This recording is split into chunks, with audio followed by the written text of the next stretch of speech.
Ladies and gentlemen, please welcome this evening's guest moderator from the Film Society of Lincoln Center, Eugene Hernandez, and tonight's guest, Lori Silverbush and Tom Colicchio. Welcome, Lori and Tom.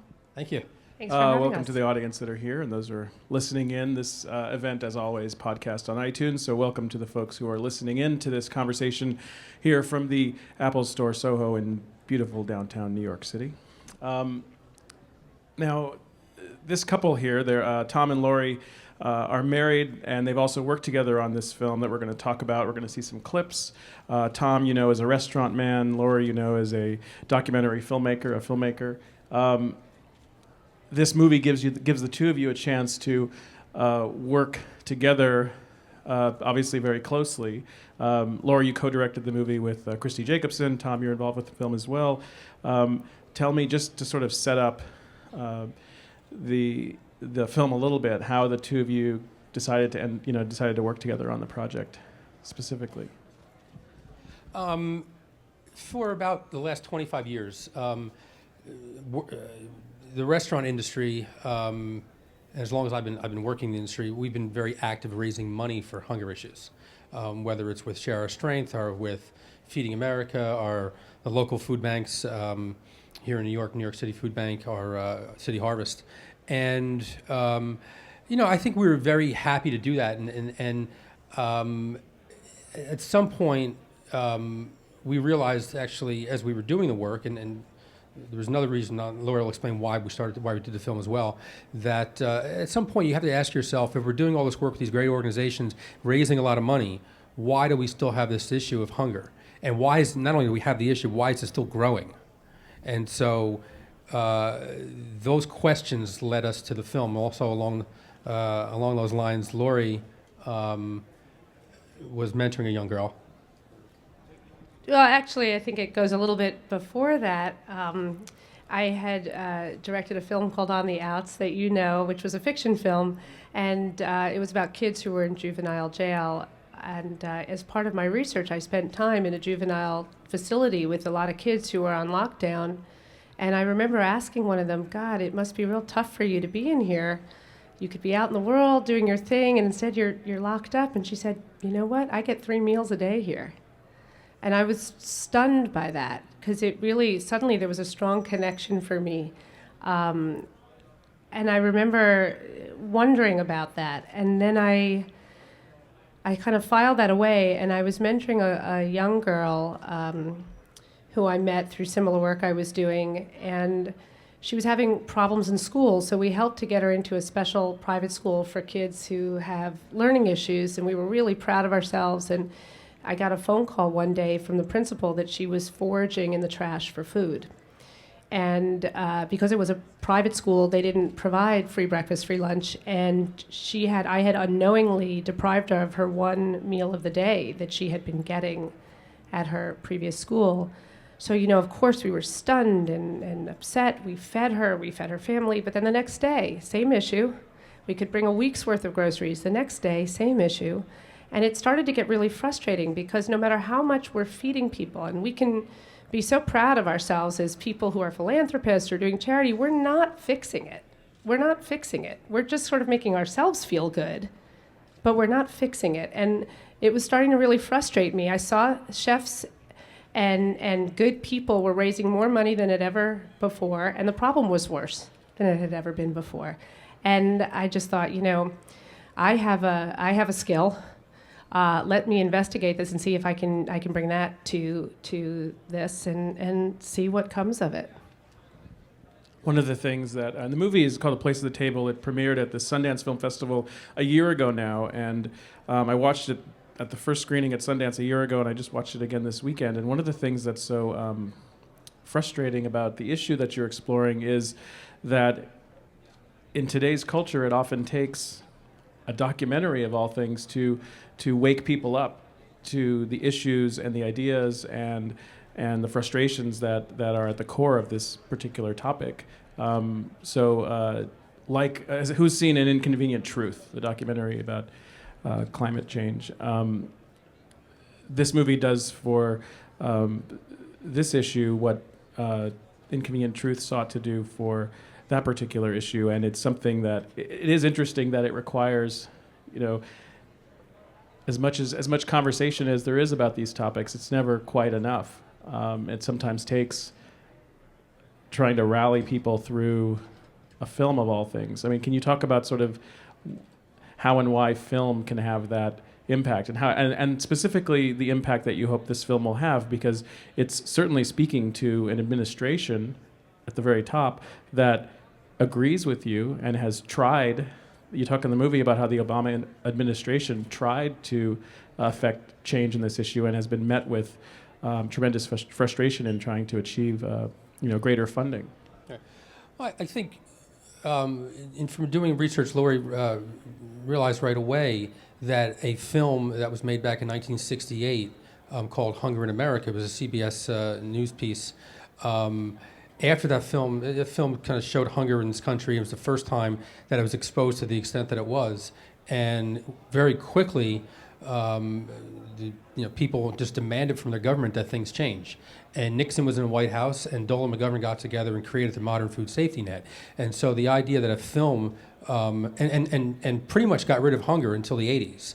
And so the idea that a film already affected this issue. And I think Lori I remember when she came home at night and said, you know what, there was this film and it happened once, and I think we can do it again. But I think the important thing to note about that, Tom's right. I mean, we had this incredibly inspiring example, because the original documentary that CBS had made, it was called Hunger in America. And it was a very shocking piece of journalism. In the first 60 seconds of that film, a newborn dies on the table after being born to a malnourished mother. I mean, you can imagine the shock of Americans watching this.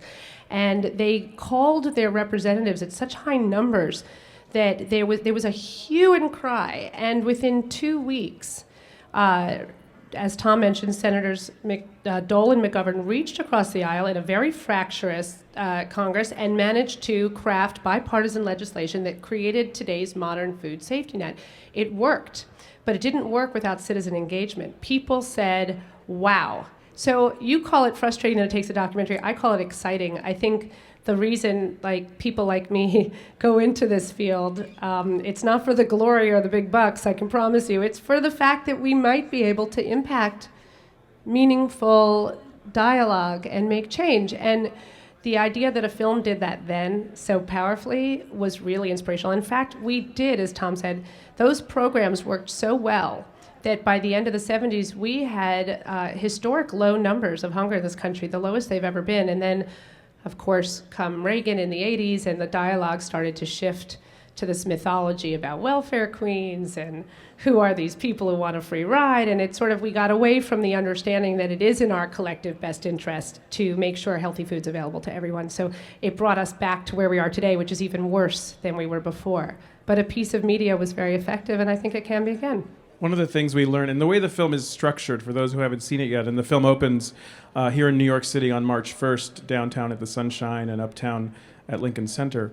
The film includes not only experts talking about the issue, but it also includes some really powerful portraits of individual families and individual kids and parents who are facing this particular issue on a day-to-day basis, and their stories change dramatically over the course of the film. One of the things that we learn in the film is actually how hard it is for an individual family to qualify for support, for food stamps, basically. It's really hard to even, and I think there's one situation where someone is making like $3 too much to qualify for food stamps or something, and therefore she can't even get like $1 of support to. Yeah, one of our characters is a wonderful young woman named Barbara Izquierdo, and she is somebody who is struggling very hard to feed her kids and go to school and hold down a job.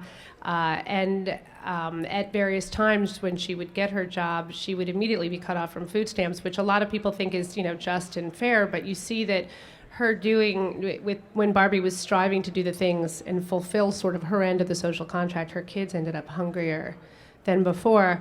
I don't want to give away too much, but we do have a clip about food stamps. Maybe we should show that because I think it's very illustrative of what we're talking about. Let's take a look at a clip from Place at the Table.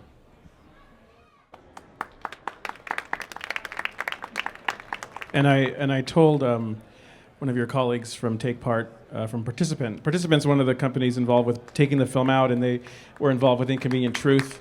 And Wendy, who's here, asked me to encourage folks who want more information about this issue. Just to get more information, you can text FOOD to 77177, and you'll get a text back with more information. And there's also more information on the film's website.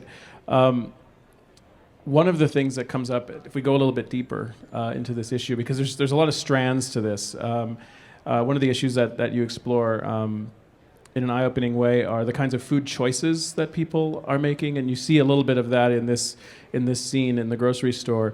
But you actually visit places where a grocery store like that, with that many options, would actually be a luxury. You explore this. Was it the term food drought or food desert? The places in more rural locations where families have to travel, an hour, as much as 45 minutes to an hour, just to get to a place that has, food options with vegetables and fruit. I mean, there's a woman who goes to a small store and they don't even carry. They have like 3 bananas on the table, Right, but right. nothing else. This is it's an issue both urban and rural areas. In urban areas, a lot of people rely on the corner bodega. They don't have. In parts of our city, there are places where you cannot shop in a supermarket. If you can, you've got to take trains or buses to get there. And a lot of the bodegas, they don't have refrigeration, so there aren't fruits and vegetables. So there are plenty of areas where you don't have access to healthy food. And then if you had access to healthy food is more expensive. So if you go and shop for fruits and vegetables, it's a lot more expensive than going to shop for highly processed foods, even in a fast food restaurant where you can get a hamburger for $1. And because of that, because of the idea of not having access to healthy food, and also because healthy food is expensive, people that are of low income are making a choice to feed their family something. And so they're feeding them a lot of empty calories, a lot of fats and sugars and highly processed food. For instance, $3 buys 3,000 calories of junk or 300 calories of healthy food. And so if you have a couple of kids at home and you're struggling, you will make the choice to give them something. In this particular scene, not this one, but a little later on in the film, Barbie talks about having to put her kids to bed hungry and act as if they did something wrong. And so it's not a choice that they have. It's a false choice. And so there are ways that we can make fruits and vegetables more affordable. $20 billion a year go into sort of subsidizing corn, wheat, soy, rice, cotton, all of those things that go into highly processed foods. If some of that subsidy went to fruits and vegetables, we can make fruits and vegetables, healthy foods, more affordable. So it's just one idea of how government can actually help. Switching gears slightly, I think one of the things that is worth exploring, and I think maybe there's a glimmer of hope in this to a certain extent. Tom, you've obviously achieved broader awareness through television shows that are exploring nightly chefs, Top Chef. There's plenty of competitions around the preparation of food, but I think at the core of those shows, other than the inherent drama of chef versus chef, is the idea that that there's also something unique and special about the preparation of food. So we see that issue maybe more broadly on television and mainstream media than we probably ever have. People are talking about and engaged in the sort of preparation of, the selection of, discussion about food more than probably at any other point. Yeah, probably. But that kind of leads to this idea of preparing food. So yes, if you were able to cook, if you knew how, number one, you can probably stretch $1. Okay, if we're talking about people that are struggling, but the majority of food stamps or SNAP actually goes to working families, or at least one member of the family is working. So there's a question of time. So by the time you go to work, by the time you get home, you're shopping. If you're a single parent, you're on your own, picking the kids up. You don't have time, and so there's a lot of issues again around the area of healthy foods and about providing for the family. It's not a simple answer. I'll plug Lori for a second and Christy because she won't do it. But I think really why the film was successful is because of the stories. Because there's behind the facts and behind the idea of what hunger is, there's some really great filmmaking here and stories behind it. And I think that's what endears the viewer to the subject. What I do, it always comes up, what are you doing in the restaurants? What I do in the restaurants have absolutely nothing to do with this issue at all. It just happens that because the restaurant industry is an industry that's close to hunger issues, that I have been exposed to it. Let's talk about the filmmaking itself, and let's to pick up on what Tom was just talking about. So, Lori, let's talk about how you and Christy set out to tell these specific stories and how you found some of the different, we see one of the families here, and how you found some of the different families. You literally traveled to various parts of the country to explore what's going on in not only specific regions, but within typical families. Some are rural, some are urban. How did you find the families? Yeah, well, when we started doing our research, one of our biggest surprises was to discover that there is hunger in every single county in the United States. So I'm going to say that again because it's so shocking. Every single county in the United States has hunger, which meant that we wanted to show a representative sample of who's going hungry. And I think a lot of people have a stereotype of who goes hungry. But what we discovered was that, as Tom said, the bulk of people who are on food assistance have at least one working adult in the house. We discovered that it was a rural problem, a suburban problem, and an urban problem. So actually the film opens, and we're in western Colorado, in the far frontier edges of Colorado, in a ranching community. And when we're there, we meet we went to a place called Colburn, Colorado. It's a very small little town. Jobs have dried up. There's very little in the way of employment opportunities, and tax rolls have shrunk. And as a consequence of that, the town's sole police marshal has to go to a food bank to get enough food to feed his family. And it's really kind of shocking. We see a rancher who's in a similar position. His kids have to go to an after-school feeding program to make sure they get some healthy food in a given day. And you've never met harder working people in your life. He even moonlights as a janitor in the schools. These are not the image that I have found people. It's not the image I walked around with until I started to learn. So we cast a pretty wide net. We reached out to hunger organizations around the country. There's major national organizations, and they all have regional offices and people who are really fighting on the front lines. And we said to them, could you please introduce us around? And as you can imagine, not everybody was so keen to talk to us, because the irony of this problem, even though over 50 million people suffer from food insecurity, meaning they don't necessarily know where their next meal is coming from, there is a tremendous sense of shame and personal failure around it. And we've managed to, in this country, somehow we blame people for their own misfortune. Because one of our favorite ideas as Americans is that if we succeed, we pulled ourselves up by our own bootstraps. So the flip of that is if we fail, we must have done something wrong. And people have very much internalized when they can't feed their family, like, oh, it's my shame, it's something I'm doing. One of the things we really set out to expose with this film is that there is a system at work, that the system is being gamed a little bit here and there, and often people are going hungry through no fault of their own, through invisible factors that are systemic. And we were hoping to expose those factors and shine a light on it so that as a nation we can say, oh, broken, let's fix it. That number is really shocking as well, and I think it's worth repeating. 50 million people suffering from food insecurity. That's such a dramatic number. It's even hard to fathom. Yeah, 1 in 2 children at some point or another in this country will be on some form of food assistance.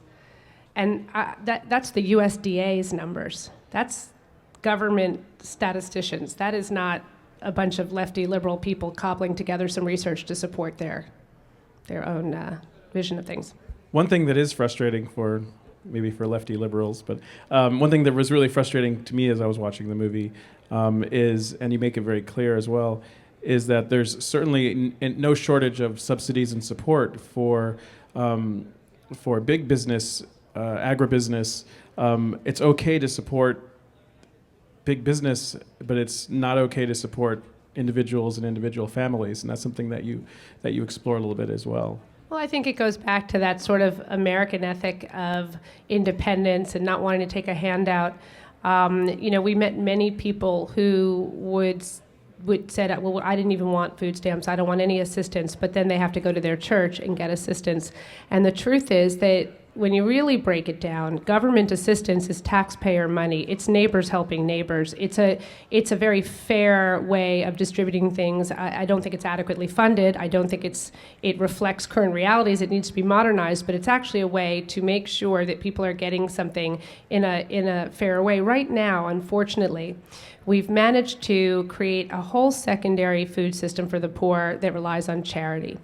And charity feels really good for the people who are giving it, but it's quixotic. It can't be depended on. When people aren't doing well, they can't necessarily give as much. So supply can't possibly meet the demand. And Joel Berg from the New York Coalition Against Hunger has estimated that if we were to increase the charity response, the charitable response, by tenfold, we still couldn't meet the need in this country.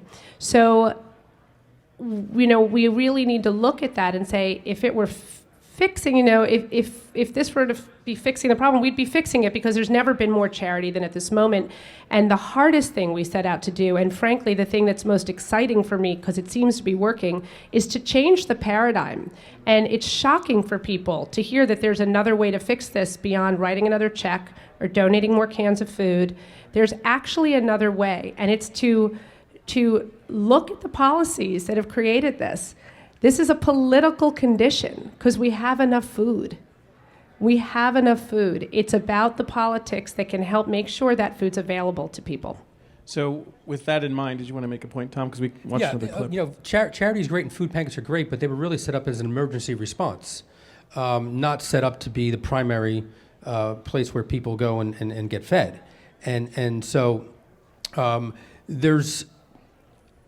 If you're on the right side of sort of government, and you're concerned about how do you fund these programs, it's estimated that hunger costs the healthcare system about $113 billion a year. So it kind of makes sense that if you spend some money feeding people so they're not hungry, they won't end up in the hospital in the emergency rooms and things like that. One 48-hour visit to the hospital from a child, for instance, is the equivalent of 1 year of feeding them through food stamps. So, and we know that people end up getting sick because if you're not getting enough food, your immune system is depressed, and you end up in the hospital for various reasons. And so you would think that if one of our biggest challenges right now are entitlements, and it's in Medicare and Medicaid, you would want to actually shrink that, feed people, especially programs like WIC, Women, Infant, and Children. When you have women and children who are getting nourishment from these various programs, and the idea of cutting them because we don't have money to spend is pound wise and penny foolish. And so there's a way to sort of make this work for everybody. And so we've talked about a lot of frustrating aspects of all of this, and it can be feel like you're beating your head against the wall sometimes. Let's talk a little bit about, I think in the next clip we're going to watch, we kind of address this issue of activism around some of these issues. Do you want to set up the clip in any way, or should we just take a look, Lori? Okay, let's take a look at another clip from A Place at the Table. And we're going to take some questions. What's eye-opening for me about the issue of charities, and my parents have run for 15 years a local food bank in their neighborhood, but I think what that's done is it does a little bit of work in the short term, but it also opens up and kind of reveals all the other issues and problems that are much deeper and causing so many other problems, and it's really frustrating as well. It is. First of all, for those of you wondering what the hell Jeff Bridges is doing in there, he actually, amazingly, is a major food activist and hunger activist. He started a foundation over 30 years ago and has been working really hard to try to look at the root causes. So you see a lot of celebrities who work for hunger. This is the one who really knows his stuff, and he reached out to us while we were making the film and said, I heard this film is happening and I'd like to be a part of it. So that was really exciting. So as you saw, the clip opens with a woman named Leslie Nichols. She is a teacher in Colburn, Colorado, and she goes and hands out bags of charity food, often going to people's homes or going to their cars during work when they're not around, to help them sort of save face. And she acknowledges that the food that we're giving people, the charity food, it's snack items, it's whatever the food industry is throwing away.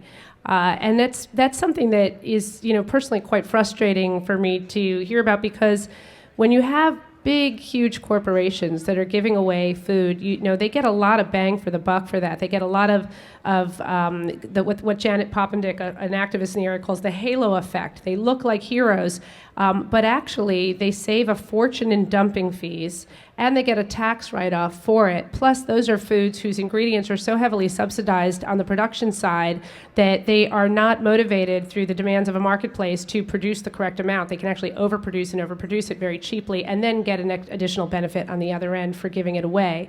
And in case you think I'm cynical, they've shown in studies that when corporations, for whatever reason, do not get the tax benefit and it's cheaper to destroy the food, they destroy it rather than donate it. So the charity loop is actually one that is very self-serving for corporate America. And that part of my frustration around charity is I think charity is great. And I think people like your parents, and I think people who are really doing their part are thank God for them. It's not a long-term solution. Because people would really be starving. And one of the reasons we don't have starvation is because individuals and communities have gotten together, as you see, like Leslie Nichols, to really do something. What drives me up a wall is that the wool's sort of being pulled over everyone's eyes as to what the real motives are, and the food that people are getting.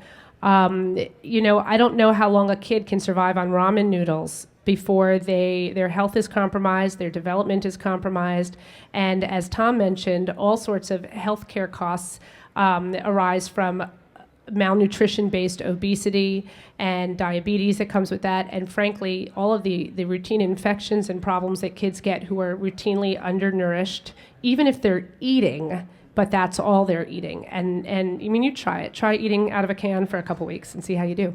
Yeah, one second, because Lori said something there that most people don't equate with hunger, and that's obesity.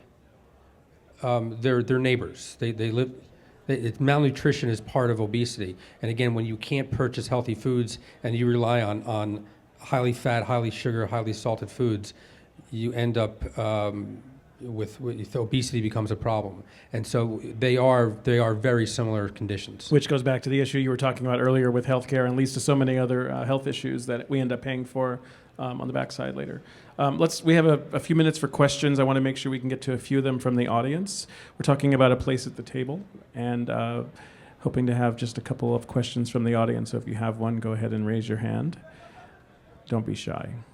So I'm a farmer, and I know that some states, thank you, I know that some states double the value of food stamps at farmers markets. I'm not sure how the legislation works, if it's up to the farmers market or if it's just how it works in the state, but like Vermont does it, other places do it. And I know some farmers markets donate surplus food to food banks, schools, charities. Is that something that you discuss or address in the film? Did you talk to farmers? What's kind of that involvement? So we actually have, in the making of the film, we talked to many people who are involved in various community plans, and certain very progressive states do actually fund the doubling programs where your SNAP dollars can help you purchase fruits and vegetables inexpensively. But the vast majority of those programs, and they do exist, our friend Michelle Nishan, who we're going to see later on tonight, has an amazing organization called Wholesome Wave, and they've done a huge amount of work to get SNAP dollars doubled at the farmers markets and to bring farmers markets foods to isolated communities or communities that don't have access. The problem is the vast majority of these programs are still privately financed. And every year, Michel and people like him have to go with their hands out and hope for grants and hope for charities and hope for fundraisers and hope that chefs show up to publicize their causes. Because again, it's just another iteration of that charity model. And I think that if more states, in fact, if the federal government were to help create a regular program where SNAP dollars could be doubled if spent at a farmer's market, they would help create markets for food and vegetables, which is intelligent policy, which is exactly what we kind of want our government to do. And it's not really about more government, it's about smarter government. And I think that's a great example of a policy that would really be useful. And then the people who are running these programs, who have a lot of knowledge, could be putting their energy into running these programs effectively and well, and the reach of these programs, and not spending so much of their time groveling for cash from wealthy individuals and hoping that they'll get it. So, I don't know if that answers your question. New York City had a pilot program. They did just that, but it was only in a handful of farmers markets, and I think they were just trying to study it. But it is a great part of the solution. Yeah. Other questions for Lori and Tom?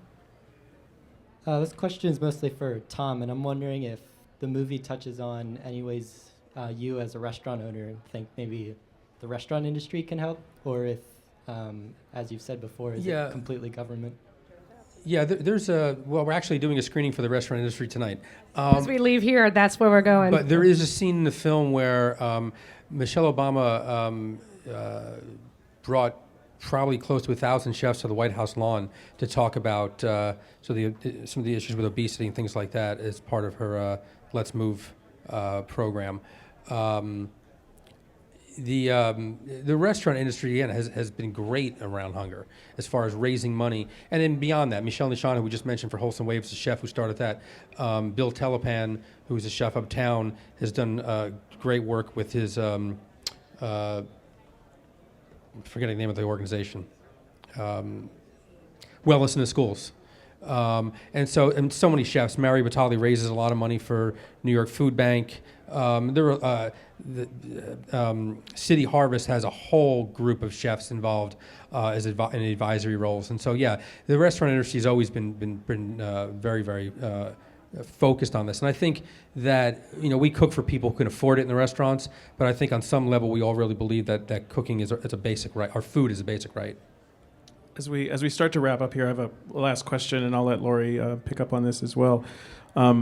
And Tom mentions the First Lady being in the film, and one of the programs that's explored in the movie near the end of the movie, with a new administration just beginning, and this film coming out at the start of the second Obama President Obama's term.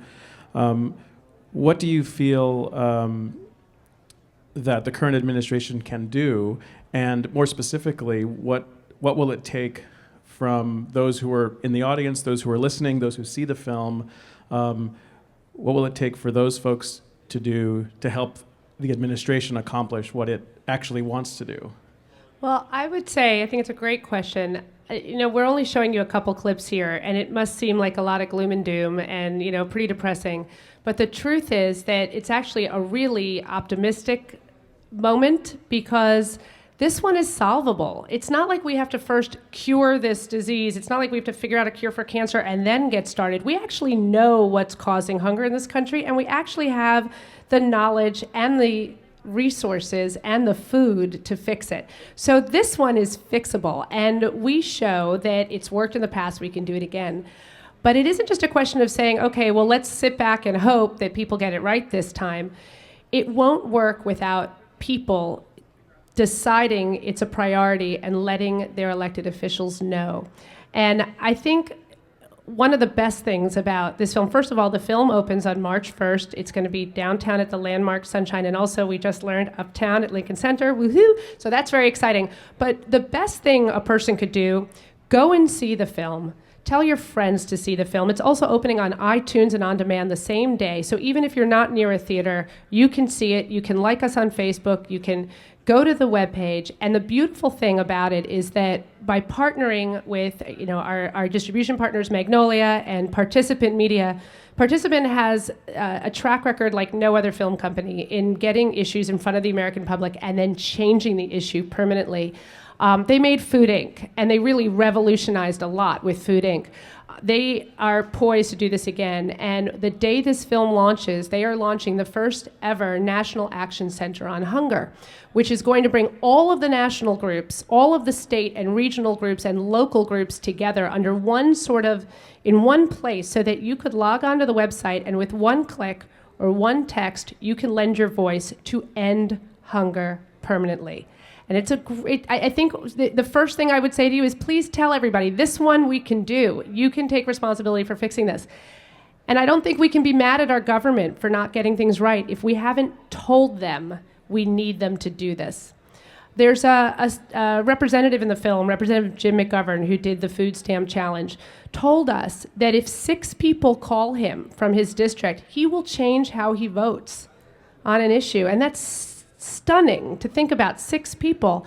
And we said, how can that be? And he said, well, for everyone who calls me, I assume a couple thousand people who feel the same way who didn't bother to call. So imagine what would happen if a lot of people go out to see this film and they click on the link and they text food to 77177. You'll get regular updates about what's happening, and you'll be able to communicate decisively to your representatives, enough, let's fix it. And I really think they will. Actually, the site's up and running now. You can go to... yeah, I know, but the site's up. You can actually get an idea of what it will look like. You can go to takepart.com/table. On a practical level, a living wage is probably a good place to start. I was really happy to see the president in his State of the Union talk about raising the minimum wage. And again, there are a lot of economists that say people will lose their job because of it. It hasn't proven itself out at all. There's a lot of new studies saying that you raise minimum wage and people keep their jobs. Inflation's not going to go up. It'll go up negligibly if it goes up at all. So that's a good start. SNAP, we're in danger of cuts to food stamp now. It's coming very soon. Get in front of this and let people know that this is unacceptable. We need to not only just save it to its current level, I think it needs to be increased, and I think we make a pretty good argument for that in the film. And also in 2015, the school lunch program, the reauthorization of that comes up again. We cover that as well in the film, school lunches, and that needs to be funded. So these are the policies that you'll be able to click on and let your representatives know that you're watching how they vote on exactly the kinds of things Tom's talking about, because these are examples of how government policies could eradicate hunger. And if you go to the website, we're going to give you all the tools so that you can vote and let people hear your voice on it. The film is called A Place at the Table. It opens March 1st. If you haven't sent that text message, it's text the word food, really easy. Everybody has a phone in their hands right now, right? An iPhone. 77177. All you have to do is send the word food to 77177. Has anybody in the audience done it yet? It's really easy and painless. You're going to get more information. The movie opens on March 1st downtown and uptown at Lincoln Center. You can go to the website, but see the movie. It's a great way into the issue, and it's a great way to learn about some of these stories and also learn a lot of information. And it's important. It's an important dialogue, obviously, that more than just people in this room need to be having. So I personally want to wish Tom and Lori well as they're traveling the country, showing the film, multiple events per night, to talk about this issue and to talk about the movie. Thank you for being here today. Thank Tom you. Colicchio, Thank you for coming. Lori Silverbush. And I think Thanks for being here. It's available on iTunes. I think we said that. We'll March 1st in theaters, on iTunes, and on demand.